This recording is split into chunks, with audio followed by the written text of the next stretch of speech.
안녕하세요. 주식 차트입니다. 2026년 1월의 마지막 주 드디어 전 세계 투자자들이 숨죽여 기다려온 슈퍼위크가 밝았습니다. 이번 주는 단순히 실적만 나오는 주가 아닙니다. 한미 안보 결속, 연준의 입, 대법원의 메가톤급 판결, 그리고 올해 첫 IPO 대여 상장까지. 말 그대로 한 주의 시장을 뒤흔들 수 있는 재료들이 전부 몰려있는 주간입니다. 지금부터 하나씩 차분하게 정리해 드릴게요. 먼저 지난주 마감한 미국 증시부터 보겠습니다. 겉으로 보면 굉장히 조용해 보였습니다. 그런데 속을 들여다보면 사실 상당히 불안한 하루였어요. 지수는 혼조였고요. 종목별로는 희비가 정말 극단적으로 갈린 장이었습니다. 지수부터 정리해 볼게요. 나스닥은 상승 마감했습니다. 그런데 이 나스닥을 끌어올린 종목을 보면 딱 3개예요. 마이크로소프트, 엔비디아, 아마존.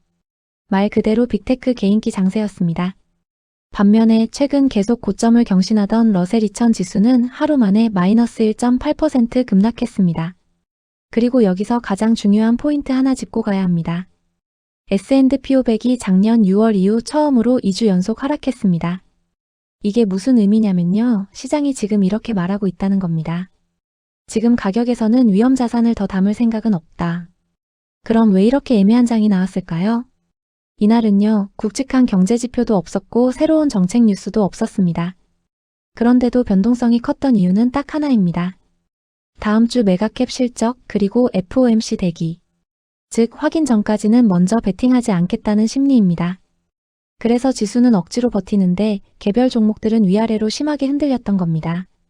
지정학 리스크도 완전히 끝난 건 아닙니다. 미국과 유럽의 갈등은 일단 한 고비는 넘긴 분위기이긴 합니다. 그런데 덴마크 총리가 이런 말을 했죠. 아직 프레임워크의 구체적인 내용은 모른다. 주권과 영토 보전이 존중되는 합의가 돼야 한다. 이 말의 의미는 뭐냐면요. 합의는 했지만 불씨는 여전히 남아있다는 겁니다. 여기에 트럼프 발언이 겹쳤습니다. 트럼프가 이렇게 말했습니다. 미국 군함이 이란으로 이동 중이다. 이 발언이 나오자 시장에서는 이란에 대한 군사 작전이 임박한 거 아니냐 이런 해석이 바로 나왔고요. 그 결과 국제 유가는 반등했고 시장에는 경계 심리가 일부 반영됐습니다. 종목별로 보면 이날은 정말 극단적이었습니다. 먼저 인텔입니다. 이날의 주인공이었는데요. 좋지 않은 쪽으로였습니다. 인텔은 하루 만에 마이너스 17% 급락했습니다. 이유는 단순합니다. 1분기 가이던스 122억 달러로 시장 예상은 126억 달러였습니다. 예상보다 확실히 낮았죠. 여기에 인텔이 디램과 낸드 가격 상승으로 하드웨어 업체 전반의 비용 부담을 직접 언급했습니다. 월가 반응도 굉장히 냉정했습니다. 주가는 4개월 동안 2배 올랐는데 실적이 그 속도를 따라오지 못한다. 반도체 호황 국면인데도 인텔의 수율 부진은 실망스럽다. 스티펄은 높은 밸류에이션과 낮은 이익률 부담을 이유로 목표가 42달러 유지. 제프리스도 이익률 회복 기대가 어렵다며 목표가 45달러를 제시했습니다. 다만 키뱅크는 조금 달랐습니다. 애플 등 고객 유치 가능성을 언급하면서 목표가를 60달러에서 65달러로 상향했습니다. 의견이 갈린다는 것 자체가 지금 인텔을 둘러싼 불확실성이 크다는 의미입니다. 금융주는 전반적으로 약세였습니다. 다우지수 하락의 핵심 원인이었고요. 골드만삭스는 마이너스 3.7%, JP모건은 마이너스 1.9%. 금리 방향성도 애매하고 정책 리스크도 남아있다 보니 은행주에는 매도 압력이 나왔습니다. 반대로 오른쪽을 보겠습니다. 엔비디아와 AMD입니다. 중국 수출 기대감이 컸습니다. 중국 당국이 알리바바 등 빅테크 기업들에게 엔비디아 H200 주문 준비를 통보했다는 소식이 나왔죠. 알리바바 등 주요 기업들이 각각 20만 개씩 구매를 타진 중이고 다만 승인 조건으로 자국산 칩 일정량 구매를 장려했습니다. 이 소식에 엔비디아뿐 아니라 AMD도 동반 상승했고요. AMD는 무려 9거래일 연속 상승입니다. 마이크로소프트도 강했습니다. 3% 넘게 오르면서 나스닥을 사실상 끌어올렸습니다. 목표가 하향 리포트는 있었지만 시장은 이렇게 해석했습니다. 실적 발표 전 눌림은 끝났다. 다음 주 실적에 대한 기대가 주가를 다시 밀어 올린 겁니다. 아마존도 올랐습니다. 대규모 감원 가능성이 거론되면서 주가는 1.8% 상승했습니다. 2월 5일 실적 발표를 앞두고 약 1만 4천 명 감원 발표가 나올 수 있다는 관측입니다. 지금 시장은 성장보다 비용 관리에 훨씬 높은 점수를 주고 있습니다. 어플라이드 머티리얼즈도 눈에 띄었습니다. 도이치뱅크가 투자 의견을 보유해서 매수로 상향했고 목표가를 275달러에서 390달러로 대폭 상향했습니다. 이 영향으로 반도체 장비주 중에서는 상대적으로 강한 흐름을 보였습니다. 개인 투자자들 움직임도 흥미로웠습니다. JP모건 분석입니다. 개인 투자자들은 이번 미 유럽 긴장으로 인한 급락을 탔고, 즉 공포성 하락, 황금 매수 기회로 봤다는 겁니다. 실제로 급락 당일에 40억 달러를 매수했고 반등 날에도 23억 달러를 추가로 샀습니다. 이번 주 개인들이 산 종목을 보면요. 테슬라, 아마존, 마이크론, TSMC, 인텔. 반면에 천연가스가 급등하자 관련 ETF는 오히려 매도했습니다. 글로벌 자금 흐름도 변하고 있습니다. 미국과 유럽 간 긴장 여파로 자금이 미국에서 빠져나와 분산되는 흐름이 나타나고 있습니다.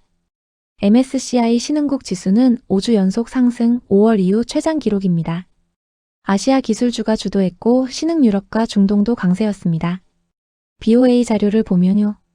지난주 미국 펀드에서는 170억 달러가 빠져나갔고 유럽 펀드는 6주 연속 자금이 유입됐습니다. 미국 쏠림이 완화되고 있다는 신호입니다. 소비 관련 이슈도 하나 짚고 가겠습니다. 캐피털원은 트럼프식 신용카드 이자 제한 정책이 실현될 경우를 경고했습니다. 소비자 신용 활용이 위축되고 소비가 둔화되면서 서브프라임급 위기로 번질 가능성도 있다는 겁니다. 정책이 항상 시장 친화적으로만 작용하지는 않는다는 경고입니다. 다만 지표는 의외로 괜찮았습니다. 1월 미시건대 소비자 심리지수 예비치는 56.4로 시장 예상 54를 웃돌았습니다. 소득, 교육, 연령, 정치 성향 전반에서 고르게 회복됐습니다. 즉, 소비 심리는 아직 꺾이지 않았습니다. 이제 한국 증시로 넘어가 보겠습니다. 이번 주 우리 증시 정말 역사적인 순간을 지나왔죠. 코스피는 마의 5천선을 두드렸고 코스닥은 천스닥을 향해 무섭게 달렸습니다. 이번 주를 한마디로 정리하면 이렇습니다. 대형주가 길을 열고 코스닥이 온기를 이어받은 장. 지표부터 볼게요. 코스피는 4,904에서 출발해 4,990.07로 마감했고 장중에는 5,021.13까지 찍었습니다. 코스닥은 968에서 993.93으로 2.64% 급등했고 장중 998.32 사상 최고치를 경신했습니다. 수급을 보면 외국인과 기관이 쌍끌이 매수로 지수를 끌어올렸고 개인은 차익 실현에 나섰습니다. 특히 1월 23일 하루에만 코스닥에서 기관이 9,735억, 외국인이 1,052억을 순매수했습니다. 환율은 원화 강세로 성장주에 우호적이었지만 국고채 금리가 다시 오르면서 고PER 종목들에는 경계감도 함께 나왔습니다. 이번 주 시장을 움직인 핵심 재료 딱 3가지입니다. 첫째, 코스피 5천선 안착 공방입니다. 이제는 돌파보다 안착이 중요합니다. 둘째, 외인 기관의 조방원 수급입니다. 조선, 방산, 원자력이 지수 상승의 핵심 엔진이었습니다. 셋째, 코스닥 바이오 로봇의 반격입니다. 리스크 선호 심리가 대형주에서 개별 성장주로 확산됐습니다. 다음은 섹터 흐름입니다. 강했던 쪽은 조방원, 바이오 헬스케어, 로봇기계. 반대로 자동차와 일부 반도체는 단기 급등에 따른 피로감으로 잠시 쉬어가는 모습이었습니다. 이번 주는 결국 코스피 5천과 코스닥 1000이라는 심리적 마지노선 돌파. 기대감이 시장의 레벨을 바꾼 한 주였습니다. 돈의 흐름이 대형주에서 조방원 그리고 코스닥 바이오 성장주로 확산되고 있습니다. 이제 다음 주 요일별 일정입니다. 1월 25일 일요일과 26일 월요일 함께 보겠습니다. 국방 안보와 수급의 골든타임입니다. 트럼프 행정부의 핵심 인사인 엘브리지 콜비 미 국방차관이 옵니다. 단순히 밥 먹으러 오는 게 아니죠. 한미동맹 현대화를 명분으로 핵 추진 잠수함의 건조 승인과 국방비 증액, GDP 3.5% 논의가 핵심입니다. 투자 전략은 방산주는 이제 수출 테마를 넘어 정부 정책의 핵심입니다. 눌림목 매수 전략이 유효합니다. 관련주로는 한화에어로스페이스, LI진엑스원, HD 현대중공업, 우진 등 방산주와 원자력 관련주를 보시길 바랍니다. 다음으로 국민연금 기금이 긴급회의가 있습니다. 5년 만에 1월 긴급회의입니다. 최근 지수 정체기에 국내 주식 비중 확대라는 파격적인 소식이 들려온다면 대형주 수급에 숨통이 트일 것입니다. 투자 전략 연기금이 다시 지갑을 여는 종목, 특히 저PBR 대형주를 공략하세요. 다음은 샤오미 포코 M8 5G 출시와 실적 개막입니다. 샤오미의 가성비 폰이 한국을 공습합니다. 동시에 LG이노텍, S51 등 굵직한 실적 발표가 시작됩니다. 관련주로는 드림텍, 카메라 모듈의 나무가, LG이노텍 등이 있습니다. 1월 27일 화요일과 1월 28일 수요일입니다. 미 FOMC와 파월 의장의 발언이 있습니다. 올해 첫 FOMC입니다.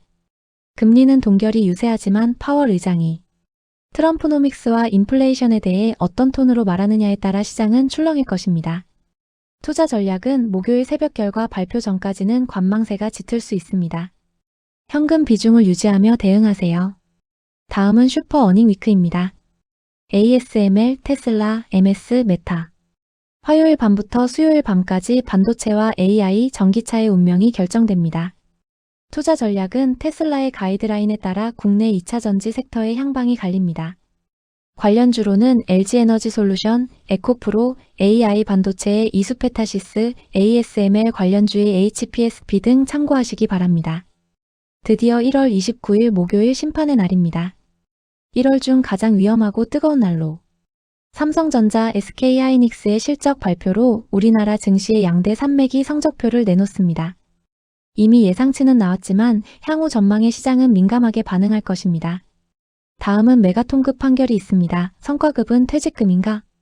대법원이 삼성전자와 LG디스플레이 근로자들이 제기한 퇴직금 소송 최종 판결을 내립니다.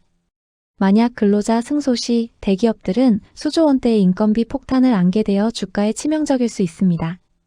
투자 전략은 판결 직후 변동성이 극심할 수 있으니 리스크 관리가 최우선입니다. 1월 30일 금요일에서 2월 1일 일요일 일정입니다. 수소 대여 상장과 셧다운 리스크. 덕양에너젠 코스닥 신규 상장 전문 수소 정제 기업 덕양에너젠이 등판합니다. 증거금 13조 원의 주인공이죠. 99.99% 고순도 수소 기술로 샤인 프로젝트 수혜가 기대됩니다. 투자 전략은 상장 당일 수급 쏠림이 예상되며 수소 섹터 전반의 순환매를 노려보세요. 관련주로는 두산퓨얼셀, 범한퓨얼셀, S퓨얼셀 등이 있습니다. 다음은 미국 예산 처리 마감과 오펙 회의입니다. 미국 셧다운 여부와 일요일 오펙 회의를 통한 유가 향방까지 주말에도 긴장을 늦출 수 없습니다. 관련주로는 중앙에너비스, 유가 관련주로 흥구석유 등이 있습니다. 정리하겠습니다. 2026년 1월의 마지막 주, 그야말로 운명의 5일이 시작되었습니다. 이번 주는 단순히 일정이 많은 수준이 아니라 향후 1년의 시장 방향성을 결정지을 3대 빅 이벤트가 겹쳐 있습니다. 첫 번째로 빅테크 실적입니다. MS, 메타, 애플, 테슬라. 이제 시장은 우리 AI에 이만큼 투자해요 라는 말에 더 이상 환호하지 않습니다. 핵심 포인트는 AI 투자 대비 실질적인 매출 기여도와 수익성 마진입니다. 특히 2026년 자본 지출 가이던스가 변수입니다. 현재 S&P 500의 PER이 22.2배로 고평가 논란이 있습니다. 웬만한 어닝 서프라이즈로는 주가가 못 오를 만큼 눈높이가 높습니다. 가이던스가 부정적일 경우 변동성 확대에 주의해야 합니다. 두 번째로 1월 FOMC 파월의 메시지입니다. 이번 FOMC는 금리 결정 자체보다 파월 의장의 기자회견이 본체입니다. 핵심 포인트 5월 임기 종료를 앞둔 파월이 3월 추가 인하에 대해 어떤 힌트를 줄 것인가입니다. 리스크 정치권의 금리 인하 압박과 연준의 독립성 사이에서 파월이 매파적일지 비둘기파적일지에 따라 글로벌 수급이 요동칠 것입니다. 세 번째 미국 정부 셧다운입니다. 금요일 오후 1월 30일 임시 예산안이 종료됩니다. 작년 43일간의 최장 셧다운 기억이 가시지 않은 상태라 시장은 매우 예민합니다. 핵심 포인트는 수요일 28일부터 정치적 불확실성이 부각될 것이며 금요일까지 합의가 안 될 경우 신용등급 하향 조정 경고가 나올 수 있습니다. 금요일 오후에는 리스크 회피성 매물이 쏟아질 수 있습니다. 무리한 홀딩보다는 현금 비중을 확보하는 전략이 필요합니다. 이번 주는 확인하고 들어가도 늦지 않다는 마음가짐이 중요합니다. 목요일 반도체 실적과 금요일 셧다운 리스크가 겹쳐 있기 때문에 주 초반에 수익이 났다면 일부 실현하고 주 후반에 폭풍을 관망하는 것이 가장 현명한 타점입니다. 오늘 내용이 도움되셨다면 구독과 좋아요 부탁드립니다. 여러분의 성투를 주식 차트가 응원합니다.